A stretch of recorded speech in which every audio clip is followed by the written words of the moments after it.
मूल ज्ञान का प्रचार होने जा रहा है। बहुत बड़े भाग हैं उन जीवों के जो अपने पूरे जीवन काल में एक बार भी इस मूल ज्ञान को सुन पाते हैं, और उससे भी बड़े भाग होते हैं उन जीवों के जो इस ज्ञान को थोड़ा सा भी समझ पाते हैं, क्योंकि समझना बहुत मुश्किल है। सुनना आसान है, आए बैठे घंटा 2 घंटा सुन के चले गए, लेकिन समझने में, चिंतन मनन करने में बहुत ही ज्यादा विवेक की जरूरत पड़ती है। विवेक शक्ति ना हो तो ये सत्संग समझ में नहीं आता। लेकिन मालिक की कृपा है कि अब वो समय आ गया है कि जो भी इस सत्संग को एक बार सुनता है फिर सुनता ही चला जाता है। आज हजारों लाखों लोग इस सत्संग को सुन सुन के सत्य और असत्य का निर्णय कर पा रहे हैं। पूरे भारत में हर प्रदेश में इस मूल ज्ञान का डंका बज रहा है और बजता ही जाएगा, इसको कोई रोक नहीं सकता। क्यों? क्योंकि ये समय आ गया है जब सब संतों ने अपने अपने ग्रंथों में, अपनी अपनी वाणियों में ये उल्लेख किया कि कलयुग में ही एक ऐसा समय आएगा जिसे सतयुग कहा जाएगा। कलयुग में सतयुग आ जाएगा।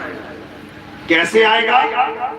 जब हम कलयुग में नाना प्रकार की मनमुखी भक्तियों को त्याग कर एक सत भक्ति करेंगे, सतनाम की भक्ति करेंगे, सतपुरुष की भक्ति करेंगे, सतकर्तार की भक्ति करेंगे, सत तत्व को जानेंगे, तब कलयुग में सतयुग आ जाएगा।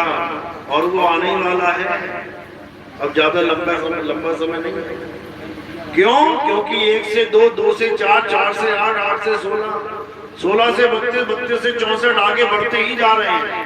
और धीरे धीरे धीरे पूरा विश्व इस मूल ज्ञान को समझेगा। ये कबीर साहब की वाणी है। कबीर साहब की वाणी है, घर घर होगा बोध बिचारा, पूरे संसार में मूल ज्ञान का डंका बजेगा और बज के रहेगा। जैसे आधा संसार ईसाइयों ने कवर कर रखा है, ईसा मसीह का डंका बज रहा है। आधा संसार मुसलमानों ने यानी कुरान का डंका बज रहा है। बचे खुचे बुद्धिस्ट, हिंदू, बाकी जो धर्म है, ये सब अपनी अपनी अपने अपने स्थान पर है। लेकिन एक समय ऐसा आएगा जब सब धर्म सब के सब एक हो जाएंगे। ये होके रहेंगे, ऐसा नहीं है कि नहीं होंगे, सब एक होंगे। और तब एक झंडा होगा पूरे विश्व में, सतनाम का झंडा होगा। फिर ये झगड़े नहीं होंगे, लड़ाइयां नहीं होंगी, एक दूसरे के बैरी नहीं होंगे। कहा तो रहे मजहब नहीं सिखाता आपस में बैर करना। देख लो एक बार अपने दिल में डोल के, दूसरे धर्मों के लिए, दूसरे पंथों के लिए कितना बैर तुम्हारे दिल में छुपा हुआ मिलेगा तुम्हें। लेकिन मजहब नहीं सिखा रहा है बैर करना। लेकिन कोई समझ ही नहीं पा रहा मजहब है क्या, कोई समझ ही नहीं पा रहा धर्म है क्या, कोई समझ ही नहीं पा रहा भक्ति है क्या। तो इसी को उजागर करने के लिए मदन साहिब को तो नाम जानते हैं आप लोग, बड़ैया गद्दी के मदन साहिब। उन मदन साहिब को जब कबीर साहब मिले तो उनके बीच में जो वार्तालाप हुई, कौन से ग्रंथ में दर्ज है? नाम पता किसी को? कौन सा ग्रंथ है? तुम्हें नहीं बताया जाएगा क्योंकि तुम्हारे मतलब की बात नहीं है वो। कबीर साहब और मदन साहिब की जो मुलाकात हुई वो ग्रंथ है अभिनंदन ग्रंथ। और ये कहां से छपा है? बड़ैया से छपा है। और वही इसको मानते नहीं है, उन्हीं के आश्रम में छपा है। और उनसे इसी का नाम जिक्र कर लो कि अभिनंदन नाम का कोई ग्रंथ है, कहते हम इसको नहीं मानते। और उन्हीं के गुरुओं ने छपवाया। तो क्या है उस ग्रंथ में? उसमें यही लिखा है कि एक ऐसा समय आएगा मदन तेरे ही पंथ में, जब पूरे विश्व में इस पंथ का, इस सतनाम का डंका बजेगा। पूरे विश्व में क्या होता है? विश्व औरैया, कन्नौज, जालौन, ये विश्व है क्या? नहीं। या यूपी, एमपी, बिहार, ये विश्व है क्या? है विश्व? Germany, Japan, France, Italy, America, समझे, फिलीपींस, ऑस्ट्रेलिया, न्यूजीलैंड, कोरिया, ये सारे 195 देश मिलाओगे तो क्या बनेगा? ये एक विश्व बनेगा। 195 देशों का एक विश्व बनेगा, उसी को संसार कह देते हैं। या हम इस संसार में रह रहे हैं, समझ लो। इस संसार में मूल ज्ञान का डंका बजेगा, मूल ज्ञान का डंका। और वो कहां पर प्रकट है? मदन साहिब की गद्दी से चला है वो। कबीर साहब ने मदन साहिब को मूल ज्ञान की दीक्षा दी थी और क्या बोला था कि तेरे ही पंथ में इतने पंथ चल पड़ेंगे, नाना प्रकार के साधु भरमाने के लिए इस पंथ में एंट्री करेंगे और जीवों को भरमाएंगे। बहुत मदन में पंथ चले हैं, बहुत ज्ञान कथ के समझे हैं, हवा की बात ना मानो एका, सार शब्द में राखो टेका। ये वाणी पढ़ लेना जाके अभिनंदन ग्रंथ में, आगे खुल जाएंगी तुम्हारी। यानी मदन साहिब के पंथ में ऐसे ऐसे लोग घुस जाएंगे कि कोई पीपल पूजेगा, कोई पत्थर पूजेगा, कोई नदियों में स्नान करवाएगा, कोई पाठ पूजा करवाने लग जाएगा। जैसे पंडित जी रामायण का पाठ करवाते हैं, ऐसे कबीर साहब की बीजे का भी पाठ होने लग जाएगा। बताओ कबीर साहब क्या कहते हैं? मेरी गाय गाएगा, 3 लोक में धक्के खाएगा। बताओ धक्के खाने क्या? धक्के खाने तो बताओ। कबीर साहब की गाई हुई वाणियों को अगर कोई गा गा के पूरी पूरी रात काली करता है तो खुद तो धक्के खाएगा, तुम्हें भी खिलाएगा। कबीर साहब क्या कह रहे हैं? मेरी गाय गाएगा, 3 लोक में धक्के खाएगा, मेरी गाय बूझेगा तो सत्य स्वरूप को सूझेगा। क्या जानना है तुम्हें? अपना सत्य स्वरूप। वो किसे मिलेगा, कैसे मिलेगा, उसका भेद समझना है। तो कबीर साहब ने मदन साहिब को यही समझाया था कि बहुत मदन में पंथ चले हैं, बहुत ज्ञान कथ के समझे हैं, और वाकी बात न मानो एका, सार शब्द में राखो टेका। यानी हमारा जो असली हंस होगा वो केवल एक ही बात करेगा। क्या करेगा? सार शब्द में राखो टेका। इसके अलावा और कोई बावन का जंजाल नहीं होगा, कोई बावन का खेल ही नहीं होगा। अरे सोई गुरु पूरा कहावे, 2 अक्षर का भेद बतावे, एक छुड़ावे। क्या छुड़ावे? घर बार छुड़ा देगा क्या? क्या छुड़ावे? यही बावन छुड़ावे। ये आरतियां, ये पूजा, ये हवन, ये यज्ञ, दुनिया भर के मंत्र जंतर, दुनिया भर की वाणियां, इसके ऊपर आस नहीं लगानी है कि मैं इतने दोहे याद कर लूंगा तो मेरी मुक्ति होगी, मैं इतने ग्रंथ पढ़ लूंगा तो मेरी मुक्ति होगी, मैं इतनी बार बीजक का पाठ कर लूंगा तो मेरी मुक्ति होगी। एक की भी मुक्ति ना होने वाली। कैसे होगी मुक्ति? जब अपने सत्य स्वरूप को जान जाओगे, और इसके अलावा कुछ नहीं करना है। यही कबीर साहब समझा रहे हैं बार बार कि जब लगना छीनोगे आत्म, तब लगना मिली है परमात्म। जब तक तुम अपने आत्म स्वरूप को नहीं जान लोगे, जब तक तुम इन बावन के जाल से नहीं निकल जाओगे, तब तक तुम्हारा कल्याण नहीं हो पाएगा। बावन का जंजाल बहुत बड़ा है, इसी में उलझा के मारा है लोगों को इस माया ने। तो कह रहे हैं बावन के जंजाल में अरे फंस गया ये संसार, सिमरन बावन का करे कैसे लागे पार। बावन को पकड़ पकड़ के लोग सोच रहे हमारी मुक्ति हो जाएगी। दुख के साथ कहना पड़ रहा है कि मदन साहिब के पंथ में भी बावन का ही बोलबाला चल रहा है। जो गद्दियों पे बैठे कहते हैं हम तो बावन के मुरीद हैं, हम तो उस बावन का धन्यवाद करना चाहते हैं। बताओ बावन का धन्यवाद करना चाहते हैं? और कबीर साहब कह रहे हैं, जो नर पड़े बावन के फेरा, सो नर जानो काल के चेहरा, जब बावन का टूटे डोरा, सहजे छूटे काल झकोरा। अरे फिर नहीं आए फिर नहीं जाए, सार शब्द में रहे समाए। ये बावन की गुलामी करने वाले तुम्हें पार नहीं कर पाएंगे। ये बावन में उलझ पुलझ के मर जाएंगे, तुम्हें भी ले जाएंगे गड्ढे में। तो क्या करना है, जब बावन का टूटे डोरा, तुम्हारे जीवन में ऐसा गुरु आ जाए जो तुम्हारे सारे बावन का खेल ही खत्म कर दे। कोई पाठ नहीं करना, कोई हवन यज्ञ नहीं करना, कोई मंत्र जाप नहीं करना, किसी भी प्रकार के 52 अक्षरों पे कोई आस नहीं लगानी। किसको जानना है?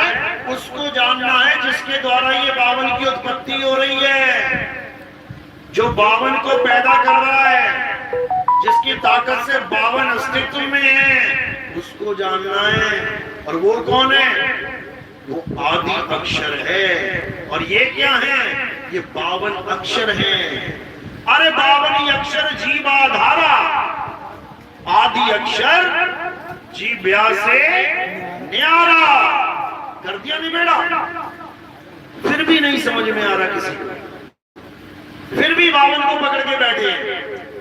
हमारे पंथ में आ को सार शब्द बता दिया जाता है। आ कहते हैं छोटा आ मतलब आत्मा, बड़ा आ मतलब परमात्मा। बताओ, छोटा आ मतलब आत्मा, बड़ा आ मतलब परमात्मा, फिर भी छोटा आ ही लिखेंगे अपने दरवाजों पे, आश्रमों पे, कहेंगे ये सार शब्द है। अरे ये तो छोटा आ है, बड़ा आ लिख देते। जो परमात्मा बड़ा आ है, इतनी बुद्धि लगाने के बाद भी फेल हो गई बुद्धि, फिर भी छोटा आ लिख के कहेंगे ये है परमात्मा। क्या बच्चों वाली बातें हैं? इसी का खेल खत्म करना है। ये आ ही ब्रह्म है, अक्षर ब्रह्म है। ये इसी से छुटकारा पाना है। एक छुड़ाए, क्या छुड़ाए? इस आ को छुड़ा दे। क्यों? इसी आ से बाकी अक्षर पैदा होते हैं। जब ना रहेगा बांस तो कैसे बजेगी बांसुरी? ये आई छुड़ाना था और ये आई पकड़ा के बैठा दिया। सब सारे आ लेके बैठे हुए। कबीर साहब ने मदन साहिब की वाणियों में जो आप देखोगे, इस आ का जोरदार खंडन है। इस आ को बैल बोला है, बैल। और हम इस आ से यानी बैल से दूध निकालने की कोशिश कर रहे हैं। बताओ, आत्मा रूपी गाय आ रूपी बैल के अधीन हो गई है। आ को परमात्मा मान रहे हैं और जो उसको लिख रहा है, जो उसको बोल रहा है, उसका भेद नहीं पता है। तो मेरे भाई, अभी भी समय है, जागो और अपने सत्य स्वरूप को जानो कि तुम्हारा स्वरूप क्या है। जिस दिन तुम्हें अपना स्वरूप पता लग गया, उस दिन तुम्हें समझ में आ जाएगा कि आखिर सतनाम है क्या। सतनाम और कुछ नहीं है, सतनाम तुम्हारा सत्य स्वरूप है। इसलिए साहिब ने बोला, सत्य नाम कोई नाम नहीं, ये है आपन रूप, और जो जाने इस भेद को पावे आप स्वरूप। जो इस भेद को जान लेता है कि सतनाम क्या है, भेदी गुरु समझा देता है, फिर वो अपने स्वरूप को प्राप्त कर लेता है। फिर उसे किसी को मानने की, किसी को जानने की जरूरत नहीं रहती। फिर ये कुछ नहीं करना है, फिर अपने आप में स्थित हो जाना है। फिर तुम्हारा स्वरूप ही सत्य नाम है, तुम्हारा स्वरूप ही सत्य पुरुष है। अरे सत्य स्वरूपी नाम साहिब का, सो निज नाम हमारा। हमारा स्वरूप और परमात्मा का स्वरूप, ये दोनों एक हैं। लेकिन हम अपने स्वरूप को भूले बैठे हैं, इसलिए अपने आप को आदमी, औरत, बच्चा, बूढ़ा, जवान मान लिया। और परमात्मा अपने स्वरूप में सदा स्थित रहता है, अचल रहता है, इसलिए वो परमात्मा कहला रहा है। हम चल अवस्था में आ गए हैं, 84 में भटक रहे हैं, इसलिए जीव कहला रहे हैं। फर्क इतना ही है। अब भेदी गुरु क्या करेगा? भेदी गुरु हमें जीव से पीव होने की युक्ति बताएगा, तब काम बनेगा। कहते कोटि तो ब्रह्मा भय और कोटि भय ईश, साहिब तेरी बंदगी से ये जीव हुए जगदीश। यानी मालिक ऐसी कृपा करता है, ऐसी बंदगी प्रदान करता है कि तुम्हें और खुद को एक कर लेता है। ये गुरु का असली गुण है। कहते गुरु को कीजिए दंडवत और कोटि कोटि प्रणाम, कीट न जाने भृंग को गुरु कर ले आप समान। बता दो फिर किया हो किसी गुरु ने अपने समान? चेला नीचे बैठा, गुरु जी ऊपर बैठे, बता दो कर लिया हो समान? चेला तो नीचे बैठा रह जाएगा सारी उम्र, गुरु जी गद्दी में बैठे रह जाएंगे सारी उम्र, समान कैसे हुए बता दो जरा। समान का मतलब पता क्या होता? कुएं में से एक मटका जल निकाला, उसको फिर कुएं में डाल दिया, अब क्या हो गया? समान हो गया। समझ लो, तुम्हें कोई समान कर ही नहीं सकता। क्यों? क्योंकि समान करना आता ही नहीं किसी को। ये समान नहीं है कि तुम नीचे बैठे हो ऊपर बैठ बैठे, ये समानता नहीं है। ये हमेशा एक गैप रहेगा गुरु चेले का। समान कब होते हैं समझ लो, जब गुरु तुम्हें अपना स्वरूप दे देता है, जब गुरु तुम्हें समझा देता है कि तुम आदमी, औरत, बच्चा, बूढ़ा, जवान नहीं हो, नहीं हो। तुम अपने आप को शरीर मत मान लो। तुम क्या हो? तुम आत्मा हो, लेकिन जीव बने बैठे हो, इसलिए जीव आत्मा कहला रहे हो। जिस दिन परम हो जाओगे तो परमात्मा कहलाओगे, लेकिन कैसे कहलाओगे? जब तुम अपने असली स्वरूप को जानोगे तब, नहीं तो नहीं। तो इसी को बोला है कि जब तुम अपने असली स्वरूप को जान लोगे तो क्या हो जाएगा? तुम जल से अचल हो जाओगे, अचल। और यही सतगुरु का लक्षण है जो तुम्हें अचल कर दे। सतगुरु के लक्षण कहूं अचल विहंगम चाल, हम अमरापुर ले गए ज्ञान शब्द सरघाल। कहते गुरु वो होता है जो अपने शिष्य को अचल कर देगा। अचल कैसे करेगा? अचल जब वो सूरत शब्द की साधना देगा। सूरत चलायमान है, भटक रही है, सूरत बसी संसार में, दास से पड़ गई दूर, सूरत बांध स्थिर करो, आठों पहर हुजूर। एक गाय है, भटक रही है गली गली में, उच्चल अवस्था में है, अब एक खूंटे से बांधी अच्छी तरह, अब चल के दिखाए कहीं, वही की वही बंधी हुई है, क्योंकि खूंटा इतना ताकतवर है कि उसकी गति को रोक दिया उसने। और खूंटा अगर ताकतवर ना हो तो क्या होगा? फिर गाय टहल रही होगी, खूंटा भी साथ में लटका हुआ घूम रहा होगा, देखा होगा तुमने। गाय भैंस खूंटा भी लेके घूम रही होती है साथ में, क्यों? खूंटा ही पक्का नहीं है। तो असली खूंटा क्या है?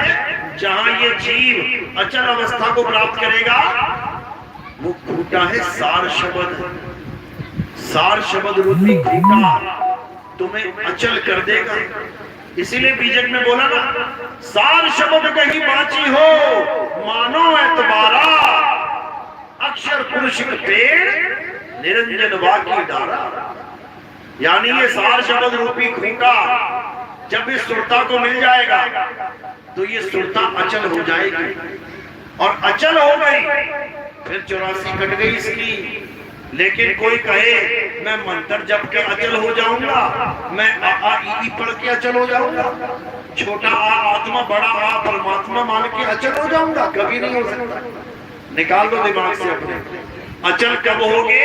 जब ये सारे स्वर व्यंजन को त्याग दोगे और अपने सत्य स्वरूप में स्थित हो जाओगे। क्या कह रहे हैं साहब? अरे स्वर व्यंजन का मेल नहीं है, बावन का ये खेल नहीं है। क्या है? स्वर व्यंजन ही तो है, आ आ ई उ उ, इसी में उलझा दिया सबको, क्योंकि ये बीज है, ये कल्पना का बीज है। अगर ये बीज तुम्हारे अंदर पड़ गया तो समझ लो कि तुम्हारे अंदर 52 अक्षर का बीज पड़ गया। अब 52 अक्षर का अगर आ तुम्हारे अंदर पड़ गया तो आ से ही सारी उत्पत्ति हुई है। ये सारे 52 अक्षर आ से ही प्रकट हुए हैं। यानी पूरा पेड़ तुम्हारी जेब में है। जो बीज तुम लेके घूम रहे हो, और अगर तुमने बीज बो दिया आंगन में तो ये पूरा पेड़ निकल आएगा उसमें से। देखो, इसी प्रकार किसको त्यागना है? स्वर व्यंजन को त्यागना है। ये आ ई दिमाग से निकाल दो, हटाओ इसको, और क्या करो? अपने अनुभव को, अपने ज्ञान को, अपने स्वरूप को प्राप्त करो। किसी भी कहे सुने में बिल्कुल मत जाना। जब लग ना देखूं अपनी नैनी, तब लग ना मानू गुरु की कहनी। क्या बोल रहे हैं साहब? कह रहे हैं ऐसी मत मान लेना गुरु की कहनी। पूरा विवेक, पूरा विचार लगा के, पूरी परीक्षण करके फिर देखना कि गुरु कहां टिका हुआ, तब उसको धारण करना। ऐसे ही देखा देखी में मत चले जाना। अरे देखा देखी गुरुमुख हो गए, किया ना तत्व विचारा, गुरु चेले दोनों के सिर पे काल टेके पंजियारा। जग सारा रोगी आ रे, जग सारा रोगी आ। इसलिए क्या करना है? गुरु तो करो, इसमें कोई दिक्कत नहीं है। किसी को भी गुरु धारण कर लो। शुरुआत ABCD से करनी है, कहीं से भी कर लो। सरकारी स्कूल से कर लो, प्राइमरी में अंग्रेजी स्कूल से कर लो, आंगनबाड़ी से कर लो, कहीं से भी कर लो, अच्छी बात है। लेकिन इस पढ़ाई का अंत कहाँ करना है? कहाँ पे होगा इस पढ़ाई का अंत? यानी मंजिल कहाँ है, ये जरूर जान लेना, नहीं तो फिर अंगूठा छाप ही रह जाओगे। तो साहब यही समझा रहे हैं। चलेगी आगे। अरे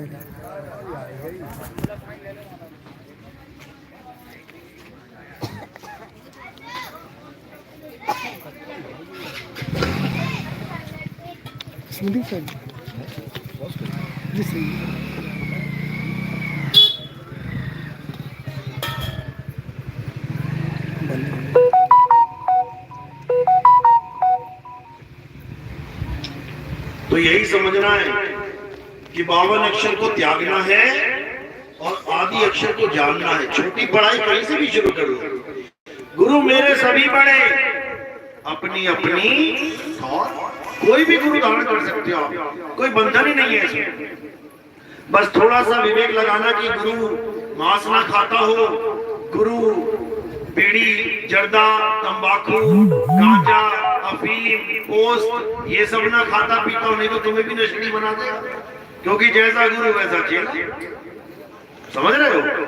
कुछ पहचान करनी होती है कि कोई गुरु नशा ना करता हो, मीट मांस ना खाता हो, अंडा भुर्जी ना खाता हो, पता लगा तुम्हें भी अंडा भुर्जी खिलाने लग जाएगा, फिर तुम भी अंडे बन के आओगे। क्योंकि जो करोगे सो भरोगे। तो शुरुआती पहचान तो तुम ऐसे कर सकते हो कि हाँ ठीक है, हमारा गुरु बिल्कुल सात्विक भोजन करता है। गुरु बना लो, चाहे राम जी का पुजारी क्यों ना हो, चाहे हनुमान जी का क्यों ना हो, चाहे कोई मुल्ला जी क्यों ना हो, कोई ईसाई क्यों ना हो, शुरुआत तुम कहीं से भी कर सकते हो। गुरु तुम्हें ज्ञान देगा, अच्छी बात है। अब आ गए तुम मैदान में, समझ लो ये मैदान होता है अध्यात्म का मैदान। इसमें एंट्री तुम कहीं से भी कर लो, कोई बात नहीं। एक बार मैदान में घुस गए ना, अब तरह तरह के पहलवान दिखाई देंगे तुम्हें। उसके बाद तुम्हें पता लगेगा अच्छा ये वाला भी दाव होता है, अच्छा इसको भी ज्ञान क्या, अच्छा ये भी ऐसे होता है। तुम्हें हर प्रकार का ज्ञान समझ में आने लग जाएगा। जैसे तुम आज इस सत्संग में बैठे हो तो तुम कहीं के भी चेले हो, कोई फर्क नहीं पड़ता, लेकिन तुम मैदान में आ गए हो तो तुम्हें एक नई बात पता लगेगी, अच्छा ऐसा भी होता है क्या। तो फायदा हुआ कि नुकसान?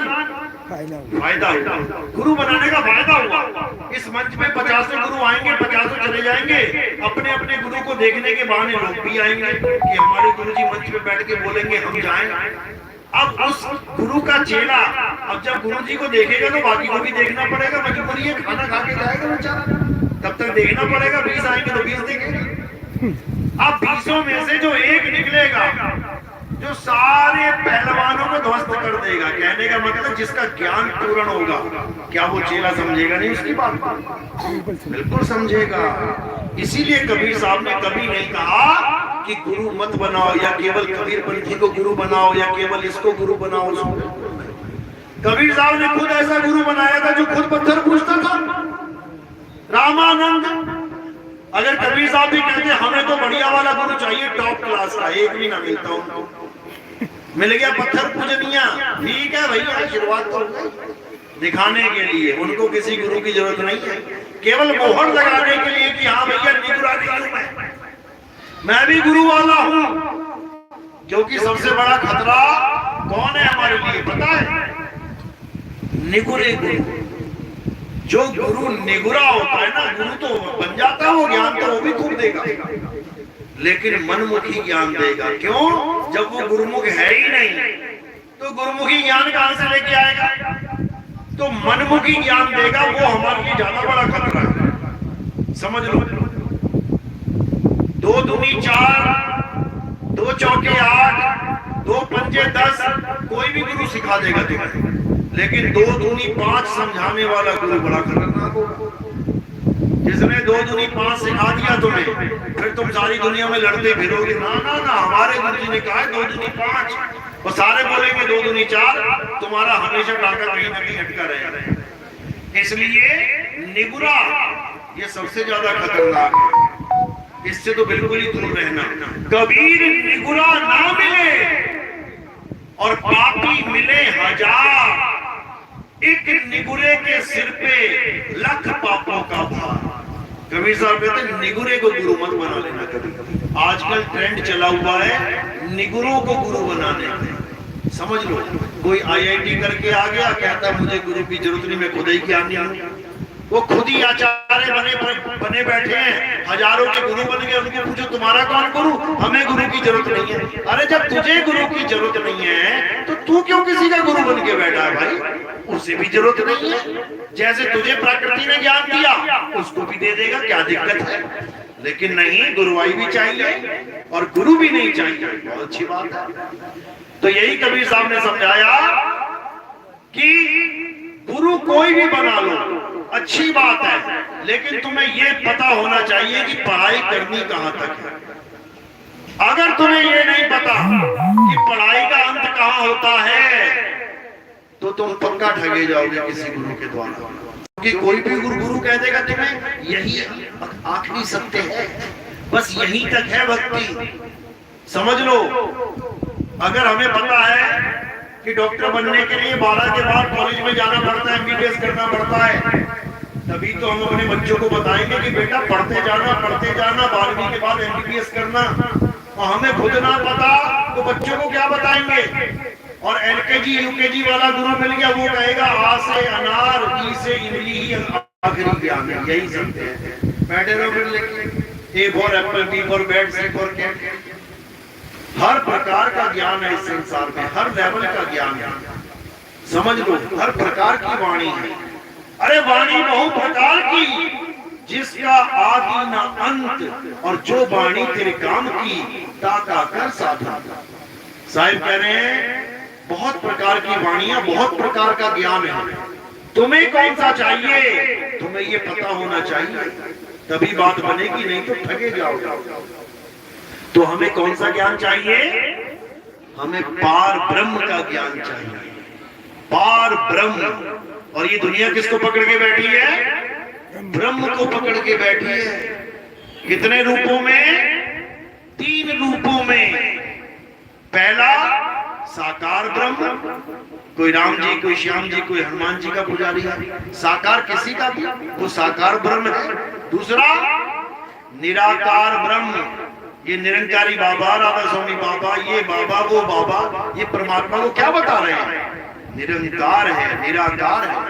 और तीसरे वाले अक्षर ब्रह्म, जो अक्षरों को पकड़ के बैठे हैं, जो नाम को पकड़ के बैठे हैं, जो स्वर व्यंजन को पकड़ के बैठे हैं। ये 3 प्रकार के ब्रह्म ज्ञानी सारी दुनिया को डुबोने के लिए आए हुए हैं। असल में करना क्या है? ब्रह्म से पार, पार ब्रह्म को जानना है। कबीर साहब बीजक में कह रहे हैं, अरे ब्रह्म बड़ा की जहां से आया, वेद बड़ा की जिन निर्माया, ईमन बड़ा की जही मन माना, राम बड़ा की राम ही जाना। ब्रह्म ब्रह्म कबीरा फिरे उदास, तीरथ बड़ा या तीर्थ का दास। ये वाणी जब समझ में आ जाएगी ना तो हर चीज समझ में आ जाएगी। समझ लो, ब्रह्म बड़ा की जहां से आया, यानी जितने भी ब्रह्म ज्ञानी बैठे हुए हैं ब्रह्म को परमात्मा बता रहे हैं, इनसे पूछ रहे हैं कबीर साहब कि ये ब्रह्म बड़ा की जहां से आया, तुमने ब्रह्म को परमात्मा बना दिया, ये आया कहां से है? ये कौन से देश से आया है? जैसे ये शरीर है, ये कहां से आया है? ये वहां की बात बताओ। ये मन है निराकार, कहां से आया है? ये वहां की बात बताओ। ये अक्षर ब्रह्म कहां से आया है? ये आ ई कहां से आया? ये तुम आ पकड़ के बैठ गए, झंडों पे आ लिखवा लिया तुमने, ये आया कहां से है? ये अक्षर ब्रह्म है, कहां से आया है? कोई जवाब नहीं, इसी को पकड़ के बैठ गए। गोसाई कह रहे ब्रह्म बड़ा की जहां से आया, कहां से आया? ये पार ब्रह्म के देश से आया है। ब्रह्म बड़ा की जहां से आया, वेद बड़ा की जिन निर्माया। वेदों को पकड़ पकड़ के महान बताया जा रहा है, वेदों को गुणगान गाया जा रहा है, वेद ऐसे वेद ऐसे। ये ब्राह्मणों का काम है और हमारे कबीर पंथ में बीजक को पकड़ा जा रहा है। सेम एक ही काम है दोनों का। वो 52 अक्षर वेद वाले पकड़ के बैठे हैं और कबीर पंथी 52 अक्षर बीजक के पकड़ के बैठे हैं। ये वाणी मैंने एक बार बोल दी, बीजक बड़ा की जहां से आया, तो कबीर पंथियों को मिर्ची लग गई। कहते ऐसे कैसे बोल दिया? अरे वेद बड़ा की जहां से आया, ऐसे कैसे बोल दिया? फिर उनके भाव वेदों से जुड़े हैं, तुम्हारे भाव बीजक से जुड़े हैं, तो भाव तो 52 अक्षरों से जुड़े हैं। क्या वेदों में अक्षर और बीजक के अक्षर कोई अलग अलग हैं? काका गागा उसमें लिखी है, काका गागा इसमें लिखा है। तो साहिब समझा रहे हैं, वेद बड़ा की जिन निर्माया, बीजक बड़ा की जिसने गाया। उसको जानो जिसने बीजक का ग्रंथ बोल के लिख डाला, लिखवा दिया चेनों से। कौन है वो? आत्मा। बिना आत्मा के ग्रंथ लिख लोगे क्या कोई? ना वेद लिख पाओगे, ना गीता लिख पाओगे, ना बीजक लिख पाओगे, ना काका गागा ABCD नहीं लिख पाओगे। तो यही समझा रहे हैं, वेद बड़ा की जिन निर्माया, ई मन बड़ा की जेहि मन माना। कई लोग कहते हैं मन नहीं मान सकता, मन तो कंट्रोल होता ही नहीं, और जो कंट्रोल करके बैठे हैं वो जब आत्मा का ज्ञान हो जाता है तो ये एकदम सियाना बन जाता है। समझो, ये उछलता किसका है? जिसको आत्मा का ज्ञान नहीं प्राप्त हुआ उसका उछलेगा। बीड़ी जर्दा तंबाकू रोज मलेगा, दारू पिएगा, मीट खाएगा, क्योंकि मन कंट्रोल ही नहीं है। करे तो करे क्या? आत्मा तो लेके घूम रहा है साथ में, लेकिन जर्दा भी साथ में लेके घूम रहा है। इसका मतलब जो चीज प्राप्त करनी थी वो प्राप्त की नहीं, और जो चीज त्यागनी थी उसको मुंह में ले लेके घूम रहा है। तो कैसे बात बनेगी? खुद भी डूबेगा और चेलों को भी डुबाएगा। कबीर साहब यही समझा रहे हैं। अभी तो पैसा दे दे के खा रहे हैं तंबाकू, उसके बाद क्या करेगा काल भगवान? तंबाकू के पेड़ पे बैठा देगा, लेगा तंबाकू के पौधे पे बैठा देगा, खूब चबा चबा के खा, सारी उम्र तंबाकू ही खाता रहे, फ्री में मिलेगा। 84 में डालेगा उसको। यही समझा रहे हैं। कह रहे हैं ब्रह्म बड़ा की जहां से आया, वेद बड़ा की जिन निर्माया, ई मन बड़ा की जेहि मन माना। राम बड़ा की राम ही जाना। राम दीवार पे लिखा हुआ है, राम। कहते हैं वो राम बड़ा कि राम ही जाना। जो पढ़ के समझ रहा है ये राम लिखा है वो बड़ा है, या रा और मां अक्षर लिखा हुआ बड़ा है? कौन बड़ा है? जो समझ रहा है वो समझा भी सकता है 4 लोगों को। राम लिखा है ये, और जो राम लिखा हुआ है वो नहीं बता सकता कि मैं कौन हूं, वो नहीं बता सकता कि लिखा क्या है। क्यों? क्योंकि वो 52 अक्षर है। समझ लो, तो इसी को समझना है। कहते हैं 52 अक्षरों से जब परे उस आदि अक्षर, उस आत्म अक्षर को जानोगे, तब तुम्हें सारी कहानी समझ में आएगी, नहीं तो नहीं आएगी। तो कह रहे हैं वेद बड़ा की जिन निर्माया, ई मन बड़ा की जय मन माना, और राम बड़ा की राम ही जाना। भ्रम भ्रम कबीरा फिरे उदास। अब कई लोग ये वाणी लेके बोलते हैं कि कबीरा तो भ्रमित था। कबीर साहब का नाम लेके कहते हैं कबीर साहब तो भ्रमित थे। देखो खुद ही लिखे, भ्रम भ्रम कबीरा फिरे उदास, तीरथ बड़ा या तीरथ का दास। अब वाणी तो बोल देते हैं लेकिन भाव नहीं समझते उसके। जहां कबीरा लिखा हुआ है वो असल में उस अज्ञानी जीव के बारे में लिखा हुआ है। अज्ञानी जीव को कबीरा कहते हैं, आत्मज्ञानी को कबीर कहते हैं, और सत्य पुरुष उसको कबीर साहिब कहते हैं, जो अचल अवस्था में रहते हैं सदा। वो साहिब है। अरे साहिब साहिब सब कहें, मोहे अंदेशा और साहिब से परिचय नहीं, तो बैठेगा किस ठौर? कहां बैठेगा जाके? चलता ही रहेगा। बैठा हुआ आदमी अचल हो जाता है। देखो बैठा हूं ना इधर खिसक रहा हूं ना उधर खिसक रहा हूं, अचल एक जगह बैठा हूं। इसी प्रकार तुमने साहिब में बैठ जाना है, जाके उसके सिंहासन पे बैठना है। अब तो कहते हैं अब तो जाए चढ़े सिंहासन, और मिले हैं सारंग पानी। राम कबीरा एक भय हैं, कोई ना सके पहचानी। ऐसे ही ध्रुव को पिता की गोद में बैठा सौतेली माता ने उतार दिया। कहती है तेरे लिए नहीं है। अपनी मां के पास गया रोते हुए, कहता मेरी सौतेली मां ने मुझे पिताजी की गोदी से उतार दिया, मां मैं क्या करूं? तो बोली बेटा ये तो जगत है, ये तू जगत वाले पिता की गोदी में बैठ गया, कोई ना कोई उतार दे। ऐसे पिता की गोद में जाके बैठ जा जहां से तुझे कोई उतार ही ना पाए। तो बैठ गए समाधि में जाके अपने मालिक को पाने के लिए।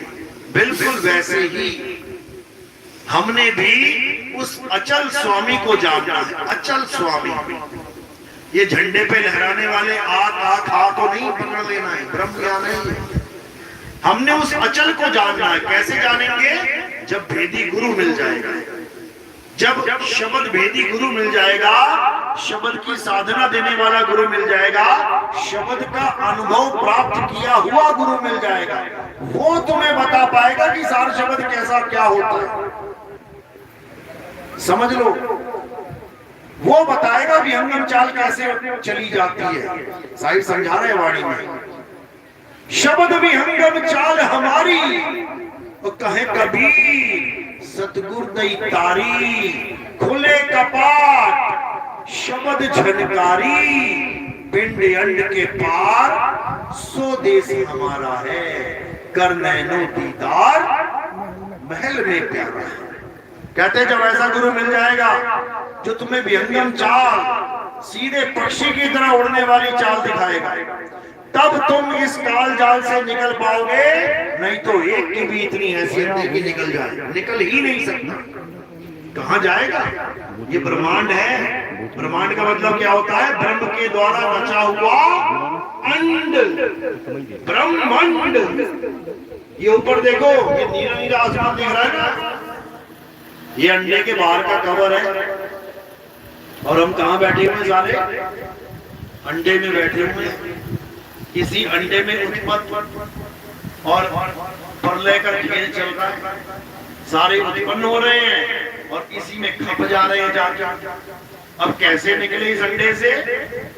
तो साहिब समझा रहे हैं, अरे तीन लोग एक जेल है, पाप पुण्य दो जाल, सारा जग भोजन बना, खाने वाला काल। ये सारी दुनिया भोजन बनी हुई है। जैसे तुम खेतों में गाजर मूली उगा देते हो, उसके बाद जाते हो एक एक उगाड़ के खाते रहते हो, उसी प्रकार ये सब संसार गाजर मूली की तरह उगा दिया गया है। जहां मन करता है उखाड़ के खा लिया जाता है। तुम रोते रहो, चीखते रहो, चिल्लाते रहो। परिवार का कोई भी इंसान कभी भी निकाल लिया जाएगा। 5 गाजरें आपस में जुड़ी हुई हैं, बातें कर रही हैं, उठाया, एक को खींच लिया, वो 4 रो रही हैं, कहाँ चला गया हमारा भाई? वो सब काल के मुंह में जाने वाले हैं, समझ लो। तो काल के मुंह में जाने से बचने के लिए क्या करना है? अरे बचना चाहो काल जाल से तो चीनो शब्द हमारा, और कहे कबीर अमर कर राखू जो निज होए हमारा। साहिब कहते हैं अमर करके रखूंगा उसको मैं, मरेगा नहीं वो। जो हमारे साथ जुड़ गया मरने ना देते उसे हम। और यहाँ पर गुरु की भी 13वीं चल रही है। गुरु जी मर गए, 13वीं मनाओ गुरु जी की, बताओ। यहाँ गुरु जी मर गए, चौका करवाया जा रहा है, आरती चौका, कि गुरु जी की आत्मा को शांति मिल जाए, आरती चौका कर दो भाई से, बताओ। जो दूसरों की आत्मा की शांति का ठेका लेके बैठा था, उसकी आत्मा की शांति आरती चौके से हो रही है। ये बहुत बड़ा भरमजाल है कबीर पंथ में, अभी समझ में नहीं आ रहा। जब आखिरी सांस गले में अटक जाएगी ना, तो धोबी का कुत्ता ना घर का ना घाट का, तब समझ में आएगा हम कहां फंस गए थे। अभी नहीं समझ में आ रहा, लेकिन कोई बात नहीं, जल्दी समझ में आने वाला है, क्योंकि ये खेल बहुत जल्दी खत्म होने वाला है। बस आखिरी दिन चल रहे हैं खेलों।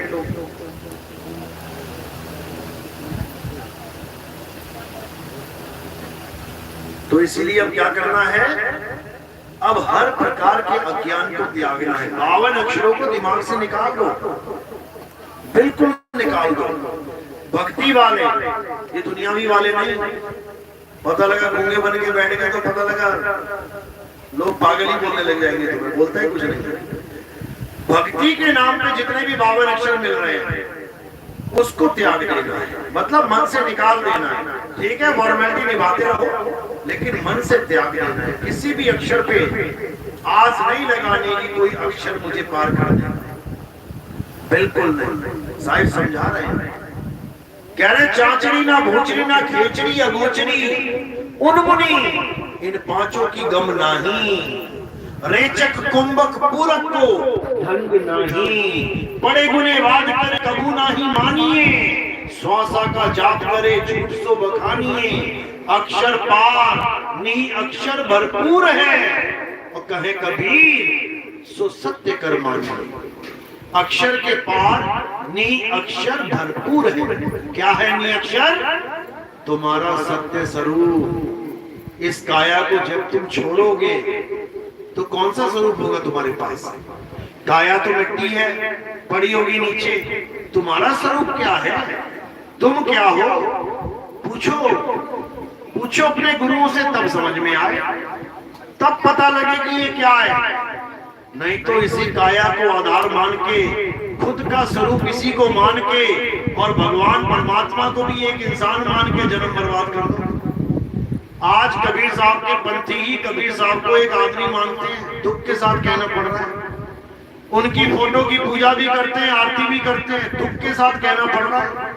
उनके मूर्ति भी बना दिए, मंदिर भी बना दिए, दुख के साथ कहना पड़ रहा है कि जो हमेशा ये कहते रहे कि धर्मदास मैं शरीर नहीं हूं, मैं आत्मा हूं, मैं विदेही हूं, उसको शरीर बना के पूजा जा रहा है, उसको शरीर बना के आरतियां गाई जा रही हैं, उसको शरीर बना के पत्थर की मूर्तियां और मंदिर बनाए जा रहे हैं। दुख के साथ कहना पड़ता है। और हिंदू धर्म में भी यही चल रहा है।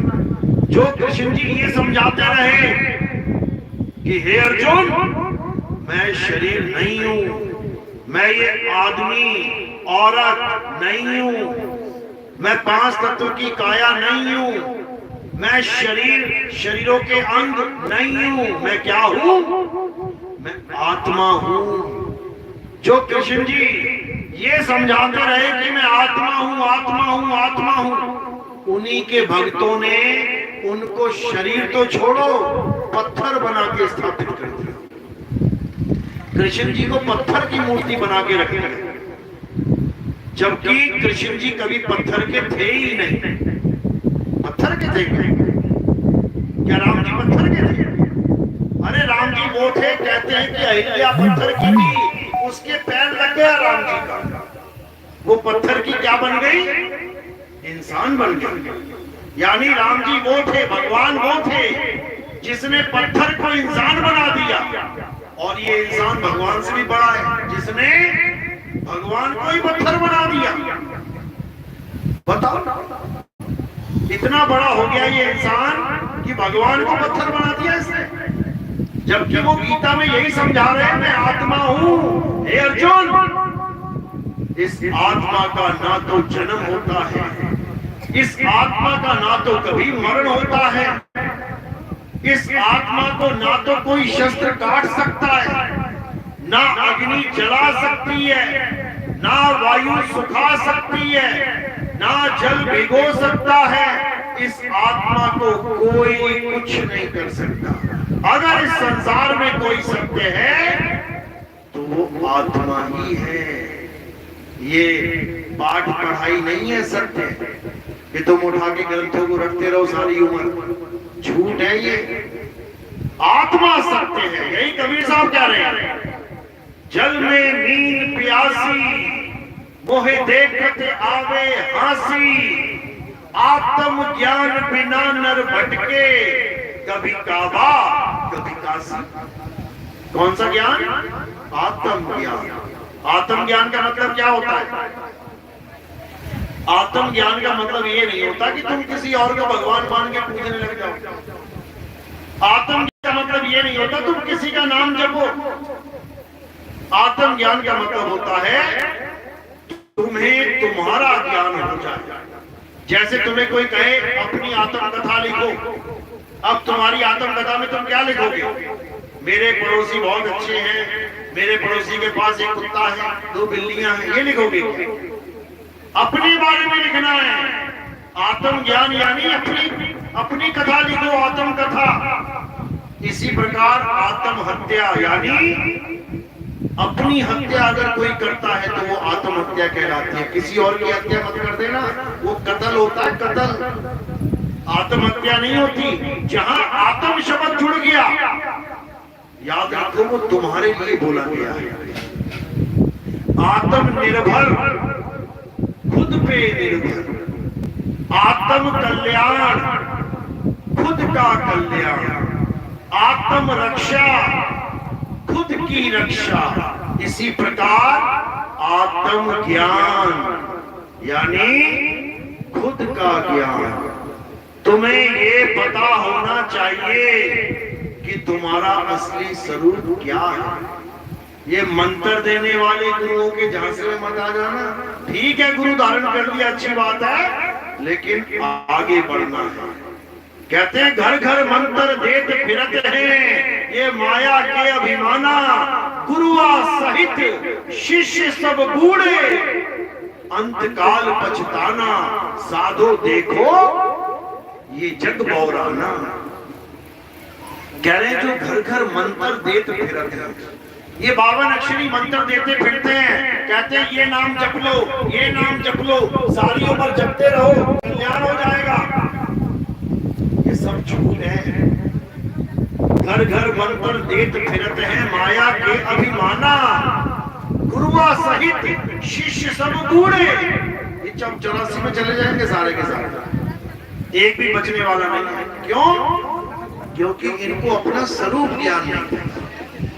कबीर साहब का ज्ञान स्वरूप ज्ञान है, ये 52 अक्षरी ज्ञान नहीं है। तो क्या कह रहे हैं? अरे गुरुआ तो घर घर फिरे, कौड़ी केर 50, अपने रूप की खबर नहीं, शिष्य कर्ण की आस। कहते हैं अपने रूप की खबर नहीं।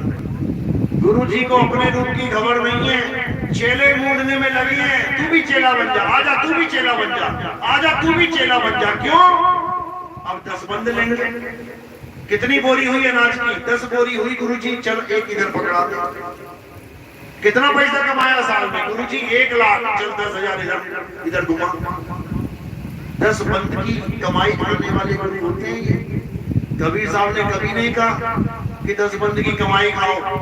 कबीर साहब क्या कहते हैं, अरे भगत के अन्न में बड़े बड़े दांत हैं और भजेगा सो पचेगा, नहीं तो फाड़ देते आंख हैं।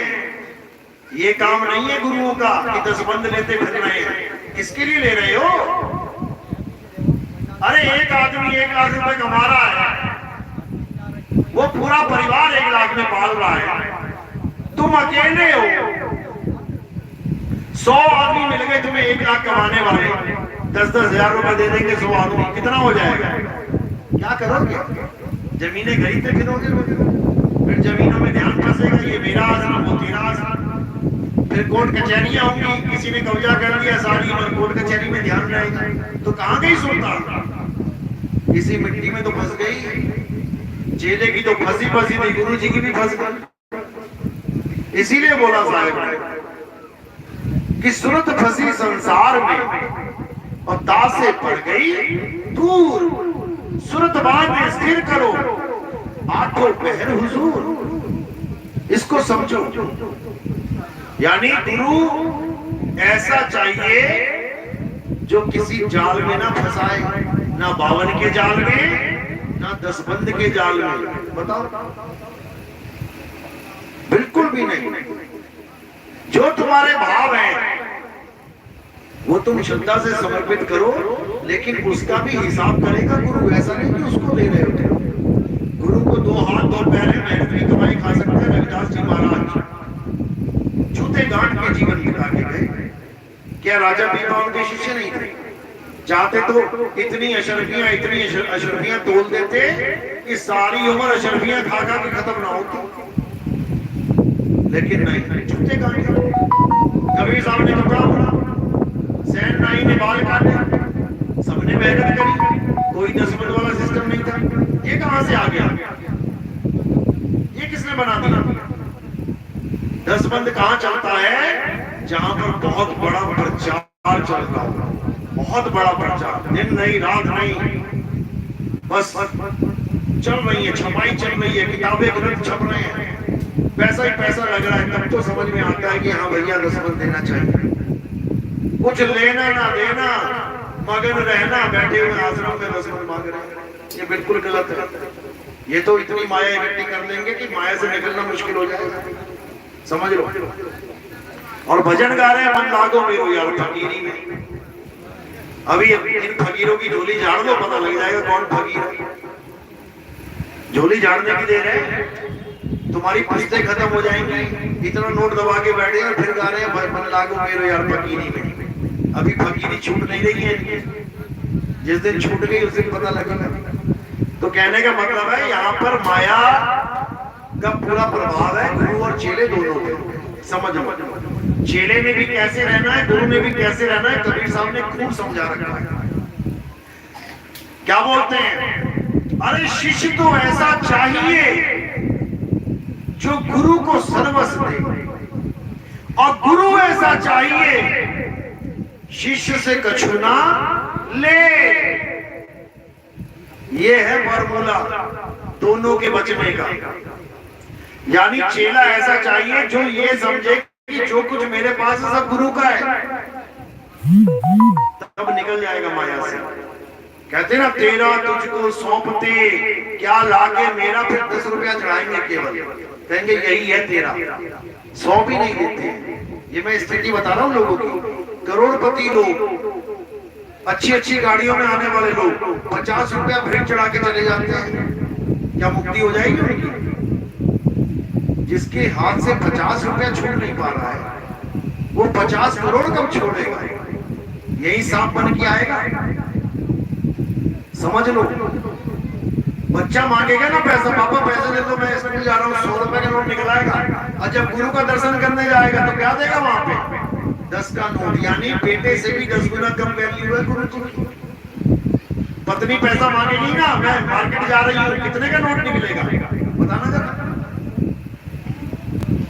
कहीं 10 का नोट दे दिया ना तो खाना बंद हो जाएगा सारी उम्र के लिए। फिर पड़ोसियों के मुंह झाँकोगे, भैया कोई क्या बनाया है सब्जी, यार बड़ी अच्छी खुशबू आ रही है, तारीफें करते फिरोगे, पूछ ही ले, तू भी खा ले। घर में ना मिलता फिर देख लेना घर वाली को 10 का नोट, तुम्हें तुम्हारी औकात पता लग जाएगी। लेकिन गुरु जी के पास आके 1 रुपया भी चढ़ाने वाले बैठे, अच्छी बात है। मैं ये नहीं कह रहा कि सब अमीर है, जो सच में गरीब है उसका 1 रुपया भी 1 करोड़ के बराबर है, लेकिन वो सच्चे दिल से आना चाहिए। ये तब लगता है, ऐसे नहीं लगता। बंधन में नहीं रहना है, जरूरी नहीं कि 100 की नोट चढ़ाओ, ऐसा नहीं है, लेकिन तुम्हारे अंदर ऐसी भाव होनी चाहिए, ऐसी भावना होनी चाहिए कि ये सब गुरु जी का ही है, तब तो तुम मुक्त हो जाओगे। अगर अपना मान के बैठोगे तो पक्का मरोगे। तो इसीलिए बोला शिष्य ऐसा चाहिए गुरु को सर्वस्व दे, और गुरु ऐसा चाहिए शिष्य से कछु न ले। अगर चेले ने 1 रुपया चढ़ाया वो भी प्रचार में लगना चाहिए, और अगर उसने 1 लाख दे दिया वो भी प्रचार में लगना चाहिए। अगर गुरुजी ने अपने लिए लगा लिया तो समझ लो कि गले में फांसी डाल दी उसने अपने लिए, पक्का मरेगा, 101% मरेगा। ये कबीर साहब के वचन हैं, ये ऐसे मत समझ लेना। प्रचार में लाखों रुपया, करोड़ों रुपया खर्च होता ही है, उसमें कोई शक नहीं है। जब लगे कि हाँ गुरुजी प्रचार कर रहे हैं, खुला दान दो, लेकिन जब लगे अरे वहां बैठ जाते हैं गुरुजी अपना मजे से, कहीं जाते वाते तो है नहीं है, बैठे हुए मजे, उनको तुम लाखों रुपया देके क्या करोगे बताओ? वो बैठा बैठा ही करोड़पति हो जाएगा, उसकी सुरता और फंस जाएगा। वो कहीं आश्रम छोड़ के जाएगा सत्संग करने, सारा ध्यान आश्रम में, अरे लाख रुपए रखा था बिस्तर के नीचे, उठाई ना ले जाए कोई, तो सत्संग थोड़ी नहीं करेगा, वो तो बक्संग करेगा। ध्यान लाख रुपए में फंसा पड़ा है और बाबा जी स्टेज पे बैठे हैं, उसका कोई फायदा नहीं है भाई, समझ लो। इसलिए ये माया का बड़ा तगड़ा जाल है, निकलना है तो निकल जाओ, बहुत आसान भी है, और उलझे तो तुम पड़े ही हो, इसमें कोई शक भी नहीं है। समझा भी रहे हैं, माया महाठगिनी हम जानी, केशव के कमला बन बैठी, शिव के भवन भवानी, माया महाठगिनी हम जानी। अरे काहू के ही रावण बैठी और काहू कौड़ी कानी, माया महाठगिनी हम जानी। कहे कबीर सुनो भाई साधो, ये है अकथ कहानी, और माया महाठगिनी हम जाना। सब माया का ही रूप है,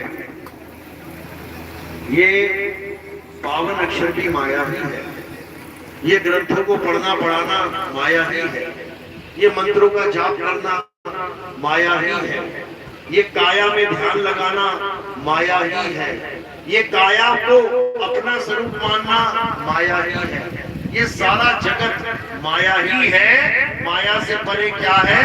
वो अकथ कहानी है, माया से परे अकथ कहानी, यानी जो बोली लिखी पढ़ी ना जा सके उसी को अकथ कहानी कहते हैं। बाबा नानक क्या कह रहे हैं? धुन में ध्यान, ध्यान में जाना, गुरुमुख अकथ कहानी कहते हैं। अगर सच में अकथ कहानी को जानना चाहते हो तो धुन में ध्यान लगाना सीख लो, क्योंकि धुन ही तुम्हारा सत्य स्वरूप है। तुम धुनमयी हो, धुन को ही शब्द कहते हैं, तुम शब्द ही हो, तुम्हें किसी और शब्द की जरूरत नहीं है।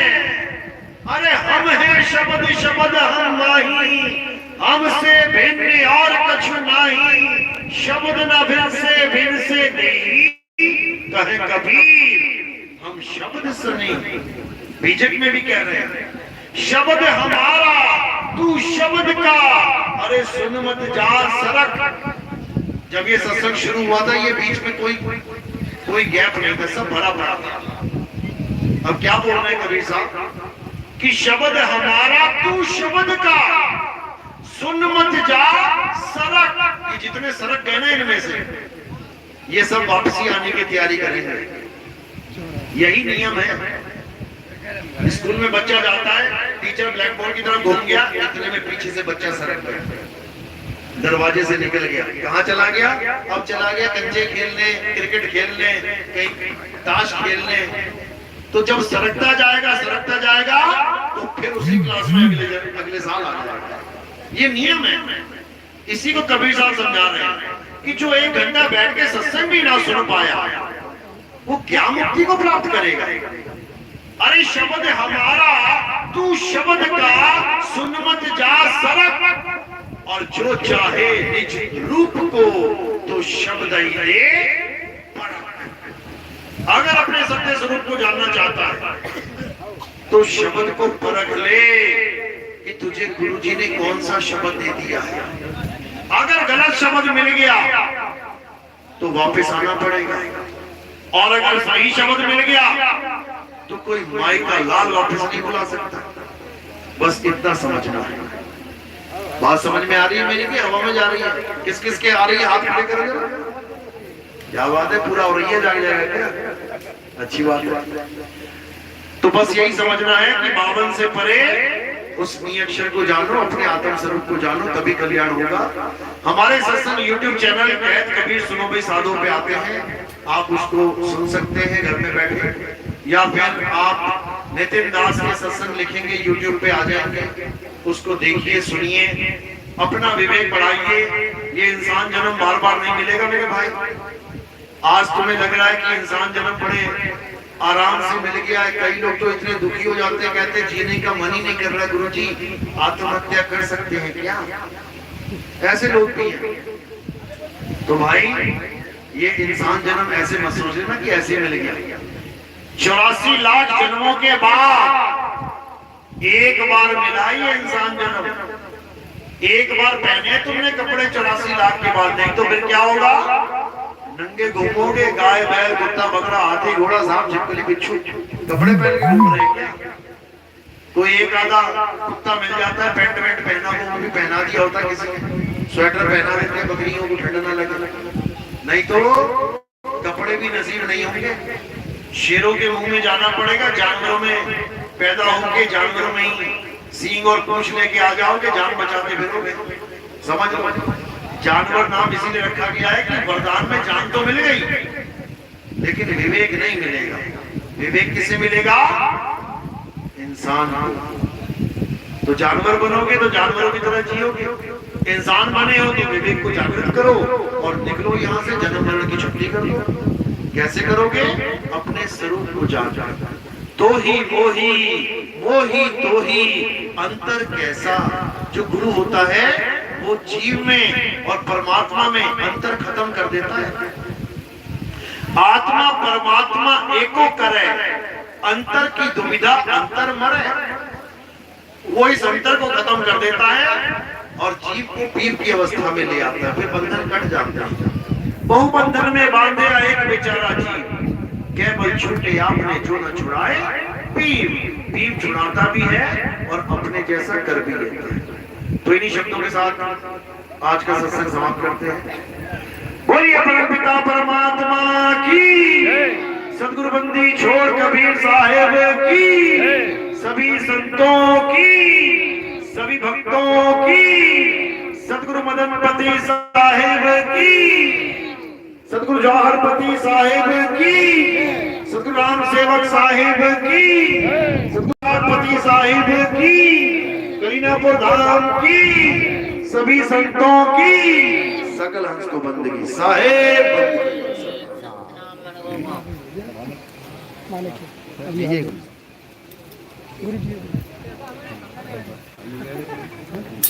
खाली जा रहे हैं।